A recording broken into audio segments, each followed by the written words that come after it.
Salut les Kill Teamers, c'est Joker et Mr. Manager Général WTC Judge, François. Qu'est-ce qu'on fait? Qu'est-ce qu'on fait aujourd'hui? Regardez-moi ça. Oh là là, mais qu'est-ce qu'on va regarder? Eh ben, on va regarder comment apprendre à jouer à Kill Team dans cette nouvelle édition. Donc là, vous allez voir quelque chose de très court, mais je sens qu'on va y passer quelques heures, hein. Allez, sans plus attendre, on attaque le vif du sujet.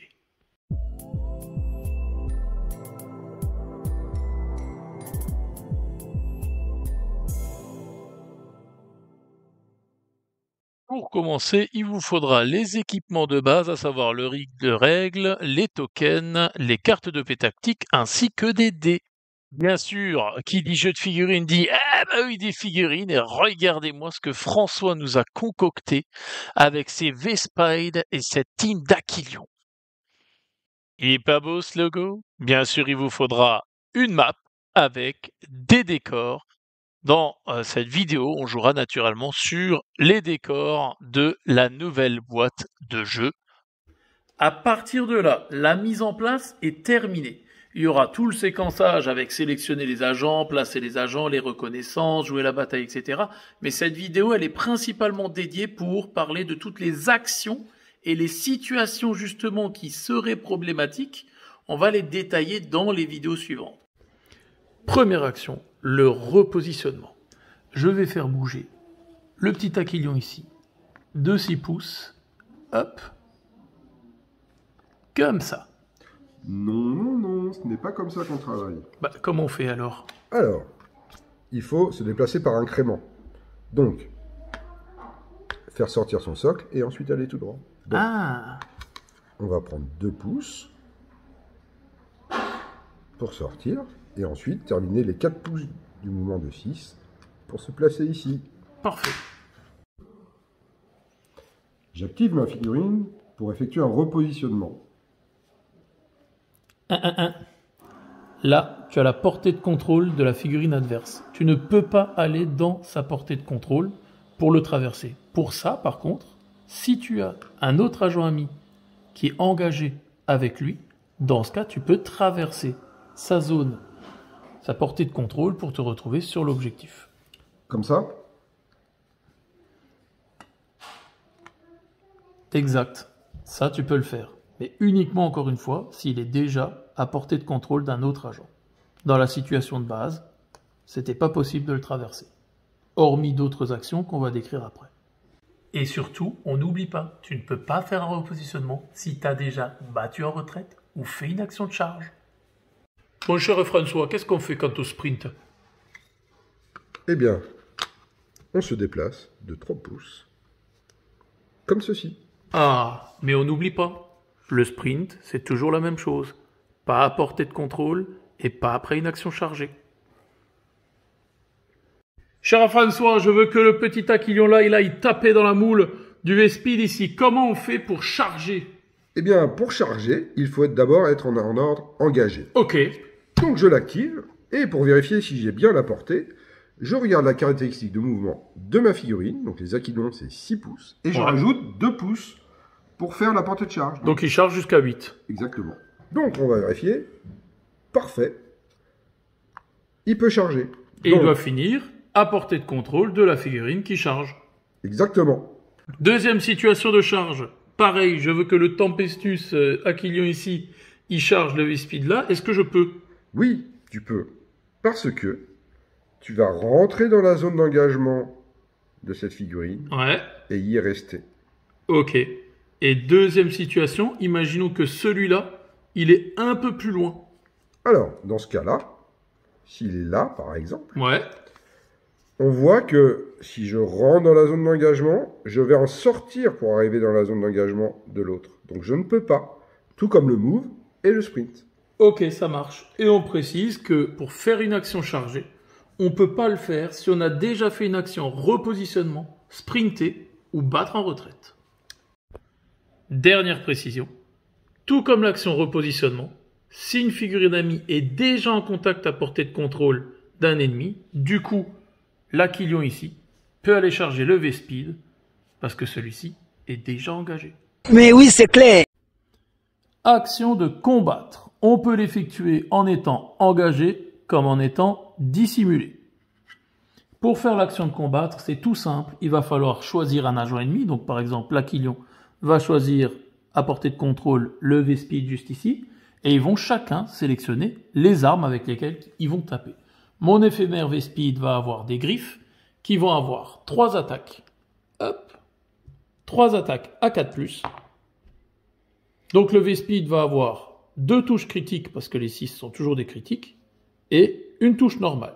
L'Aquilion, lui, il va avoir quoi comme profil, François? 4 attaques qui touchent au 3+, 4-6 en dégâts, létal 5+. Donc il fera des crits sur du 5+. Ok. Ah! Donc, François, il fait un superbe jet de dés.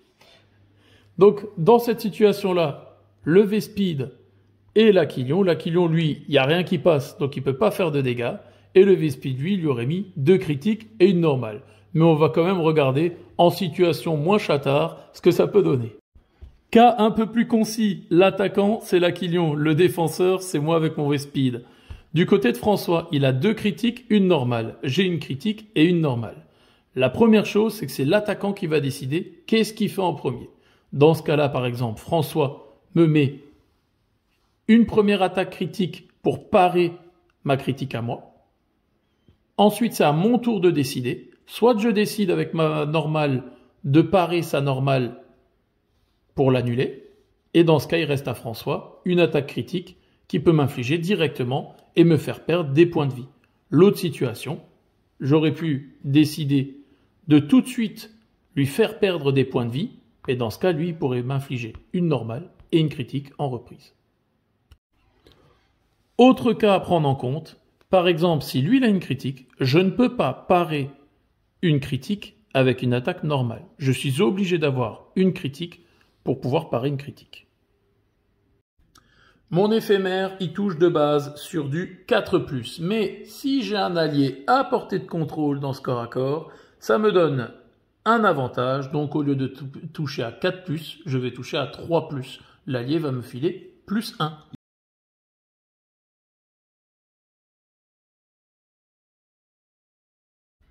Le V-Speed ici, il est en mauvaise posture. C'est le bon moment pour parler de battre en retraite. Comment je fais avec cette figue, François? Alors, si tu veux aller par là, Ouais. pas de problème. Battre en retraite, ça coûte 2 AP et c'est 6. Ok, il bouge de 6 le V-Speed, Voilà. donc boum. Et là, il a Exactement. battu en retraite pour 2 AP. Exactement. Mais nous avons un autre cas, une particularité du battre en retraite. C'est que tu peux te déplacer à travers les portées de contrôle des agents sans pénalité. Donc tu pourrais très bien faire ça. Top. Et toujours pareil, on ne peut pas faire battre en retraite si on a déjà fait une action repositionnement ou une action chargée. Dans les règles, c'est précisé que les socles de vos amis ne vous gênent pas pour les traverser. Donc par exemple, dans cette situation-là, l'Aquilion ici pourrait très bien, sur son repositionnement, passer par-dessus son allié, sans aucun problème. Action tirée avec mon V-Speed. Qu'est-ce qu'on doit faire pour tirer? Eh bien, il faut que notre agent, il ait un ordre d'engagement. Il faut qu'il sélectionne une arme de tir et vérifier si cette arme de tir est logiquement à portée de sa cible. Par contre, on ne peut pas faire l'action de tir si on est à portée d'engagement d'un adversaire. Et ensuite, pour résoudre tout ça, on va élaborer au cas par cas. La première chose, c'est qu'il faut une visibilité. Le V-Speed ici, par exemple, il a une visibilité sur l'Aquilion là-bas. Juste là derrière, on ne voit pas cette cible-là. Depuis, donc c'est toujours de la tête vers le corps de la figurine, on peut voir l'Aquilion dans la ruine là-bas. Et toujours depuis sa vue, on peut voir l'Aquilion juste ici. On va maintenant résoudre au cas par cas les différentes situations par rapport à un tir. François, premier cas. Le V-Speed ici veut tirer sur lui. C'est très simple. Il a un ordre engagé et il est visible. Donc vous pouvez lui tirer dessus. La seule particularité, c'est que vu qu'il sera à 1 pouce d'un décor, il obtiendra le couvert. Cas numéro 2. Le V-Speed veut tirer sur cette cible. Donc, on voit que la cible est bien visible, mais elle a un ordre dissimulé. et elle a un pouce d'un décor. Donc le fait d'être à couvert et dissimulé, la cible n'est pas valide. Troisième situation. Le bonhomme là derrière, on ne se pose pas la question. Vu qu'il n'est pas visible de mon V-Speed de base, on ne peut pas lui tirer dessus.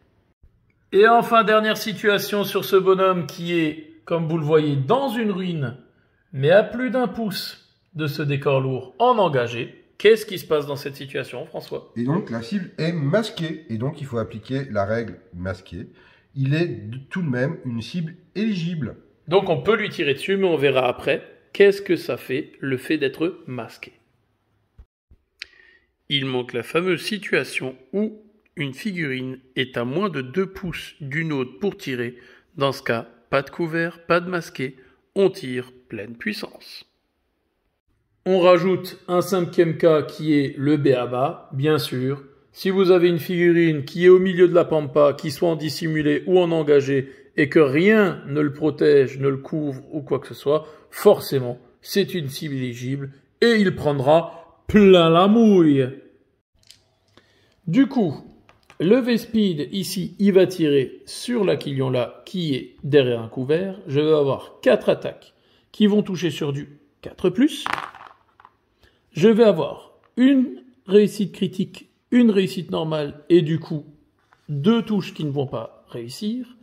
Étant donné que l'Aquilion est à couvert, il va avoir automatiquement, il a la possibilité de retenir une sauvegarde normale réussie, et ensuite il aura ses 2 autres jets de sauvegarde sur du 4+. Sur du 4+. Donc dans cette situation-là, il en rate une, il lui reste une normale, une critique, ça tombe bien, j'avais une normale, une critique, donc il annule tout ça.